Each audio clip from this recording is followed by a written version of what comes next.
Hello, friends, and welcome to Sleep Tight Stories.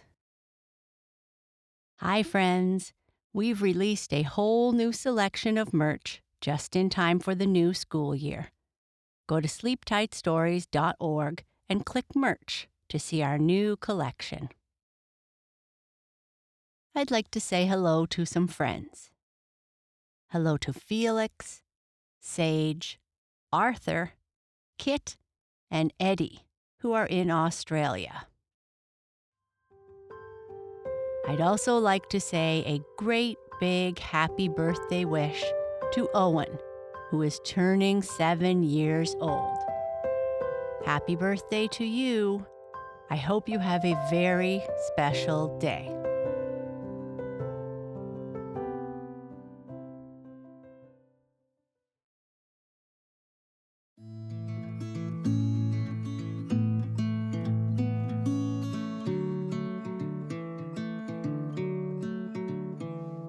Today's story is about going to school. Peter Rabbit and his cousin Jumper are going to school with Old Mother Nature in the green forest. Mother Nature is happy to see them arrive on time and asks some questions before school begins about how Peter and Jumper are the same and different. Peter and Jumper go to school. Hardly had jolly, round, red Mr. Sun thrown off his rosy blankets and begun his daily climb up in the blue, blue sky when Peter Rabbit and his cousin, Jumper the Hare, arrived at the place in the green forest where Peter had found Old Mother Nature the day before. She was waiting for them, ready to begin the first lesson. "I'm glad you are so prompt," she said. "Promptness is one of the most important things in life. Now, I am very, very busy these days, as you know, so we will begin school at once. Before either of you ask any questions, I am going to ask some myself. Peter, what do you look like? Where do you live? What do you eat? I want to find out just how much you really know about yourself." Peter scratched one ear with a long hind foot and hesitated, as if he didn't know just how to begin.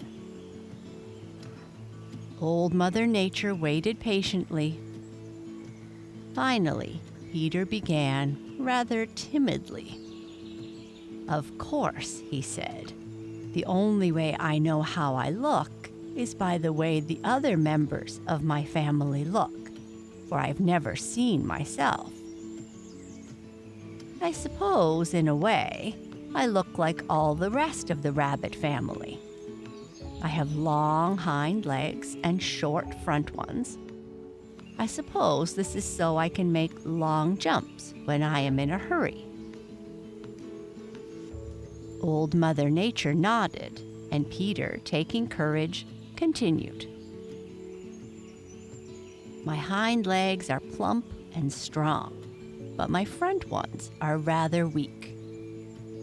I guess this is because I do not have a great deal of use for them, except for running. My coat is a sort of mixture of brown and gray, more brown in the summer and more gray in the winter. My ears are longer for my size than those of most animals, but really not very long after all. Not nearly as long for my size as my cousin Jumper's are for his size. My tail doesn't amount to much because it is so short that it is hardly worth calling it a tail. It is so short I carry it straight up. It is white like a little bunch of cotton, and I suppose that is why I am called a cottontail rabbit. Though I have heard that some folks call me a gray rabbit and others a bush rabbit. I guess I'm called bush rabbit because I like the bushy country in which to live. I live in the dear old briar patch and just love it. It is a mass of bushes and bramble tangles, and it is the safest place I know of. I have cut little paths all through it, just big enough for Mrs. Peter and myself. None of our enemies can get at us there excepting Shadow the Weasel or Billy Mink. I have a sort of nest there where I spend my time when I am not running about. It is called a form, and I sit in it a great deal. In summer, I eat clover, grass, and other green things, and I just love to get over into Farmer Brown's garden. In winter, I have to take what I can get, and this is mostly bark from young trees, buds, and tender twigs of bushes, and any green plants I can find under the snow. I can run fast for a short distance, but only for a short distance. That is why I like thick brush and bramble tangles. There I can dodge. I don't know anyone who can beat me at dodging. If Reddy Fox or Bowser the Hound surprises me away from the dear old briar patch, I run for the nearest hollow log or hole in the ground. Sometimes in summer, I dig a hole for myself, but not often. It is much easier to use a hole someone else has dug. When I want to signal my friends, I thump the ground with my hind feet. Jumper does the same thing. Oh, I forgot to say, I don't like water. Old Mother Nature smiled. You are thinking of that cousin of yours, the marsh rabbit, who lives way down in the sunny south, she said. Peter looked a wee bit silly and admitted that he was. Jumper the Hare was very interested at once. You see, he had never heard of this cousin. That was a very good account of yourself, Peter, said Old Mother Nature. Now, take a look at your cousin, Jumper the Hare, and tell me how he differs from you.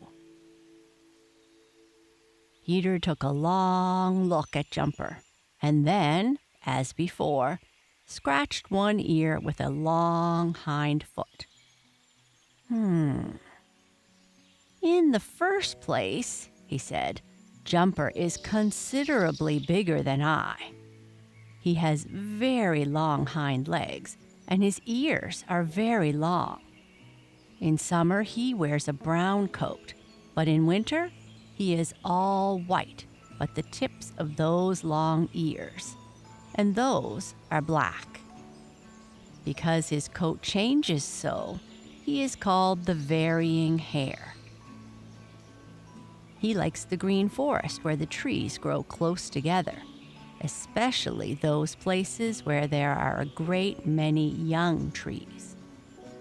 He's the biggest member of our family. I guess that's all I know about Cousin Jumper. That is very good, Peter, as far as it goes, said Old Mother Nature. You have made only one mistake. Jumper is not the biggest of his family. Both Peter and Jumper opened their eyes very wide with surprise. Also, continued Old Mother Nature, you forgot to mention the fact that Jumper never hides in hollow logs and holes in the ground as you do. Why don't you, Jumper? I wouldn't feel safe there," replied Jumper rather timidly. "I depend on my long legs for safety and the way I can dodge around trees and bushes. I suppose Reddy Fox may be fast enough to catch me in the open, but he can't do it where I can dodge around trees and bushes. That is why I stick to the green forest. If you please, Mother Nature, what is this about a cousin who likes to swim?" Old Mother Nature's eyes twinkled. "We'll get to that later on," she said. "Now, each of you hold up a hind foot and tell me what difference you see." Peter and Jumper each held up a hind foot, and each looked first at his own and then at the others. "They look to me very much alike, only Jumper's is a lot longer and bigger than mine," said Peter. Jumper nodded as if he agreed. "What is the matter with your eyes?" demanded Old Mother Nature.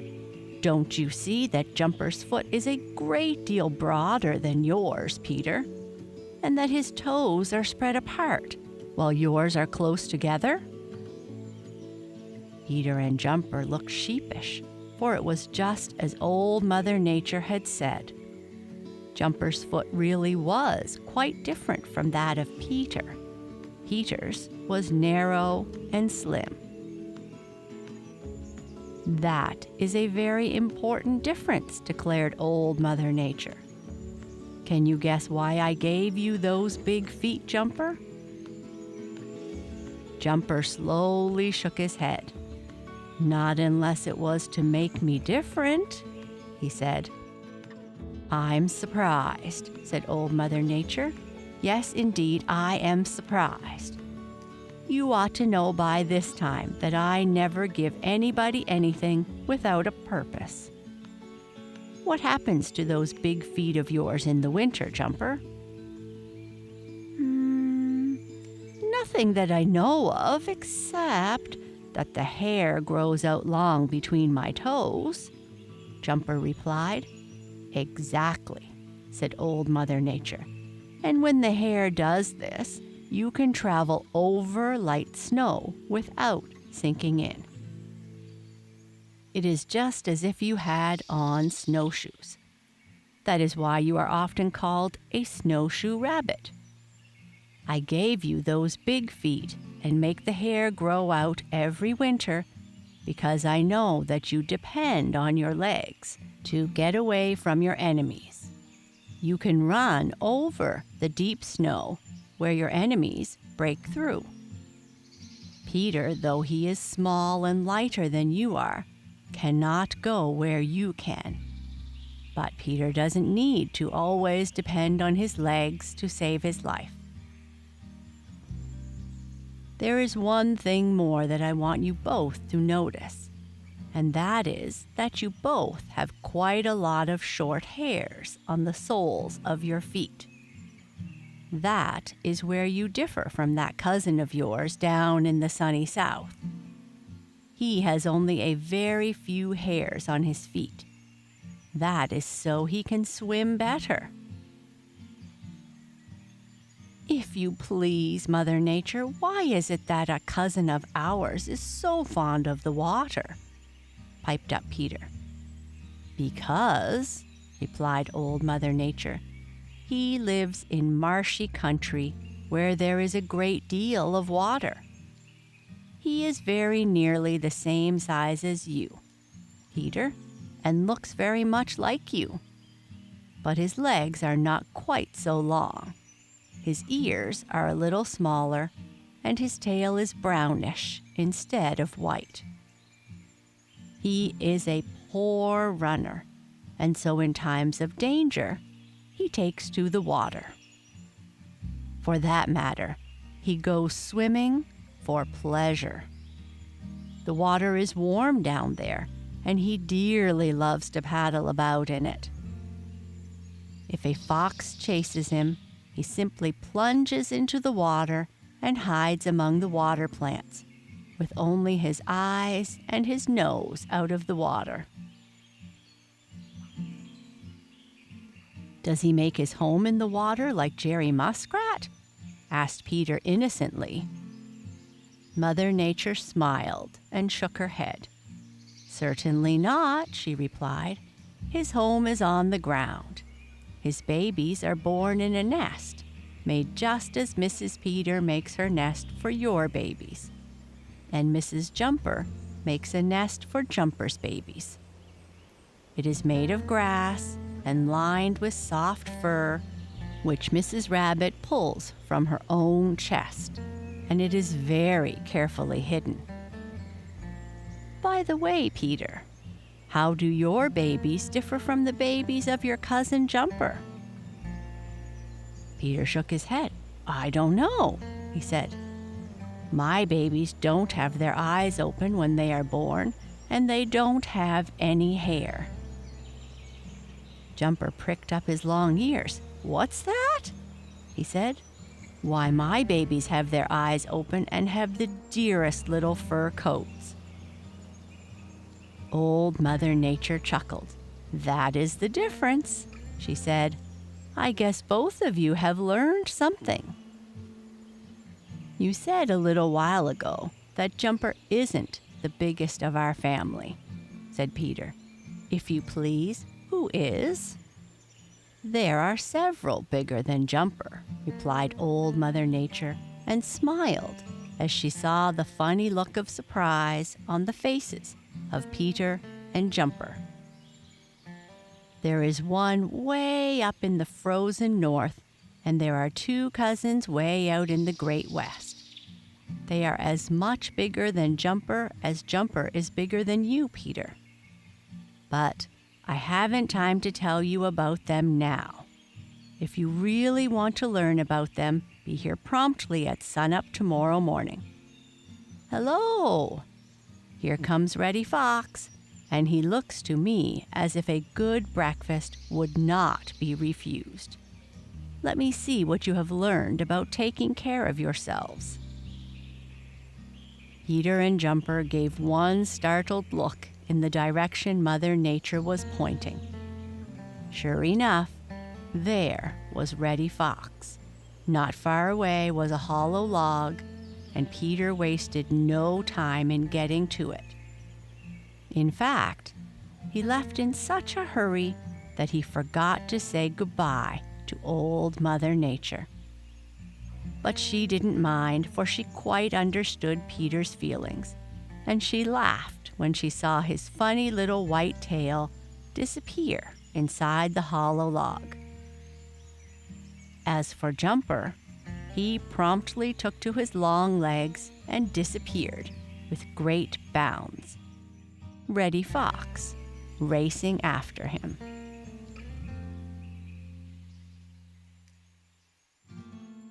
And that is the end of our story. Good night. Sleep tight.